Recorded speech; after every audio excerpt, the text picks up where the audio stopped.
Channel में आप सब लोगों का स्वागत है। और आइए आज बहुत ही प्रेरणादायी और मनुष्यों को मानवता की सीख देने वाली एक कहानी हम पढ़ने जा रहे हैं। और इस कहानी में हम दो जानवरों के माध्यम से सीखेंगे कि हमें कैसा गुण होना चाहिए, कैसे हम जो है मित्रवत व्यवहार करें, और जो कहा गया है जैसा करोगे वैसा भरोगे, वही बात हम जो है इस कहानी में देखने वाले हैं। तो आइए पढ़ते हैं यह कहानी। और यह कहानी है कक्षा तीसरी के पाठ 6 कबूतर और मधुमक्खियां। तो आइए दोस्तों इसे हम पढ़ते हैं। किसी नदी के किनारे एक पेड़ था। पेड़ पर मधुमक्खियों का छत्ता था। छत्ते में बहुत सी मधुमक्खियां रहती थीं। उसमें एक रानी मक्खी भी थी। आप लोगों ने देखा होगा कि नदी के किनारे पर पेड़ होते हैं और जहाँ पर पानी होता है ऐसे पेड़ों पर जो है मधुमक्खियों का छत्ता भी होता है। और छत्ते में बहुत सारी मधुमक्खियां रहती हैं। उनमें से एक होती है रानी मक्खी। तो एक दिन की बात है, रानी मक्खी छत्ते से बाहर निकलते ही नदी पर गिर गई।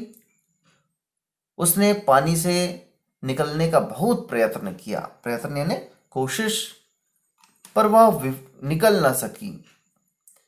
वह नदी की धारा में बहने लगी। नदी के किनारे एक कबूतर पानी पी रहा था। उसे मक्खी पर बहुत दया आई। वह उसे बचाने की बात सोचने लगा।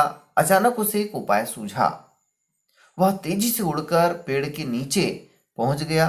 पेड़ के नीचे से एक सूखा पत्ता लेकर उसने अपनी चोंच में दबाया और नदी के किनारे किनारे उड़ने लगा। थोड़ी ही दूर पर उसे रानी मक्खी दिखाई दी। उसने पत्ता मधुमक्खी के बिल्कुल आगे डाल दिया। मक्खी पत्ते पर चढ़ गई और धीरे धीरे किनारे से लग गया। रानी मधुमक्खी डूबने से बच गई। तो आइए इसे हम चित्र के माध्यम से समझने का प्रयास करते हैं कि एक नदी ये आप देख पा रहे हैं और नदी के किनारे पेड़ और पेड़ पर क्या, मधुमक्खी का छत्ता। इसमें बहुत सारी मधुमक्खियां थी। इसमें से जो रानी मक्खी थी वो अचानक जो है इस नदी पर गिर जाती है। और जैसे ही गिरती है वो तेज बहाव के कारण, पानी के तेज बहाव के कारण वह बहने लगती है। इसी बीच ये जो कबूतर आप देख रहे हैं, ये कबूतर बेचारा पानी पीते रहता है। अचानक देखता है कि ये मधुमक्खी जो है पानी में गिर गई है और बह रही है, अपनों से बिछड़ रही है ना। और अपने से बिछड़नों का गम बहुत ज्यादा होता है। आप लोग देखे होंगे जब जो है किसी परिवार का कोई सदस्य दूर हो जाता है, अनजाने में दूर हो जाता है, या कोई किसी का स्वर्गवास भी हो जाता है तो कितना दुख होता है। तो ये कबूतर जो है उस बात को सोचकर कि अरे ये जो मधुमक्खी है वो अपने परिवार से बिछड़ गया है, ऐसा सोचकर उसको बहुत दया आती है और वो सोचने लगता है कि मैं क्या करूं जिससे इस मधुमक्खी को बचा सकूं। तो यह दिमाग लगाता है कि उड़ते हुए जाता है और पेड़ के नीचे जो पत्ते, सूखे पत्ते पड़े होते हैं उसमें से एक पत्ता उठाकर उड़ते उड़ते उड़ते उड़ते जाता है और मधुमक्खी जहां पर बह रही होती है उसके सामने डाल देता है। और जैसे ही मधुमक्खी के पास ये पत्ता आ जाता है, मानो ये पत्ता उसके लिए प्राणदायी पत्ता था, नाव के समान काम करने वाला था। वह जल्दी से उस नाव पर, उस पत्ती पर जो है चढ़ जाती है और धीरे धीरे धीरे धीरे ये पत्ता जो है जैसे ही किनारे पर लगता है वह जो है नीचे उतर आती है। अब देखिए क्या होता है। कबूतर का ध्यान पत्ते पर ही था। उसने देखा कि मधुमक्खी तो बिल्कुल हिलती डुलती नहीं है। वह चोंच में पत्ता दबाकर पेड़ के नीचे आ गया। उसने किनारे पर देखा कि मधुमक्खी हिल डुल रही है क्या, तो मधुमक्खी तो हिल डुल नहीं रही थी। आप लोगों ने देखा होगा कि जब कोई बच्चा जो है या जब कोई मनुष्य पानी में डूब जाता है तो एकाएक उसको होश नहीं आता है। उसी प्रकार वह भी जो है बेहोश हो गई थी। तो क्या करता है कि पत्ते को मुंह में दबाकर उस पेड़ के नीचे पर ला लेता है। कुछ देर तक वह इस बात की प्रतीक्षा यानी इंतजार करता रहा कि मधुमक्खी हिलती डुलती है या नहीं। मधुमक्खी अब हिलने लगी। वह धीरे धीरे पत्ते पर चढ़ने भी लगी। उसने कबूतर की ओर देखा। कबूतर को विश्वास हो गया कि अब मक्खी बच जाएगी। रानी मक्खी धीरे धीरे उड़कर अपने छत्ते में चली गई। रानी मधुमक्खी के छत्ते में न होने से सभी मक्खियां कैसी थीं? परेशान थी। उसको छत्ते में आया देखकर सभी को बड़ी प्रसन्नता हुई, है ना। जब कोई अपना वापस आता है, या आप लोगों ने देखा होगा कि जब हमारे सगे संबंधी कहीं दूर चले जाते हैं तो वो उत्साह नहीं होता है ना। और अचानक जब आ जाते हैं तो घर का माहौल जो है अलग ही हो जाता है, सब लोग जो है प्रसन्नता से झूमने लगते हैं। तो वैसे ही जो है मधुमक्खी, रानी मधुमक्खी को देखकर जो है छत्ते के सभी मधुमक्खी बहुत प्रसन्न हुए, खुश हुए। तो ये था कहानी का पहला पार्ट, पहला भाग। और आइए देखते हैं दूसरा भाग।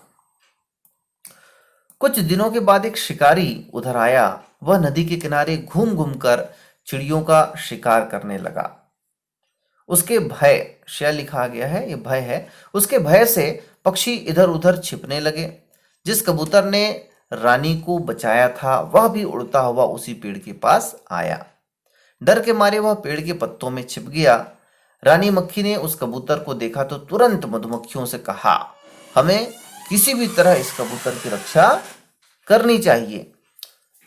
रानी मधुमक्खी की बात सुनते ही कई मधुमक्खियां छत्ते से निकल पड़ी। उधर शिकारी ने कबूतर को देख लिया था। वह उसकी ओर निशाना साध ही रहा था कि मधुमक्खियां तेजी से उसकी ओर झपटी। उन्होंने कई जगह शिकारी को काट खाया। शिकारी घबरा गया, उसका निशाना चूक गया।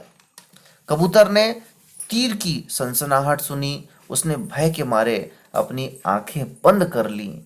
थोड़ी देर बाद उसने अपनी आंखें खोली तो देखा शिकारी अपना सिर पकड़कर बैठा है।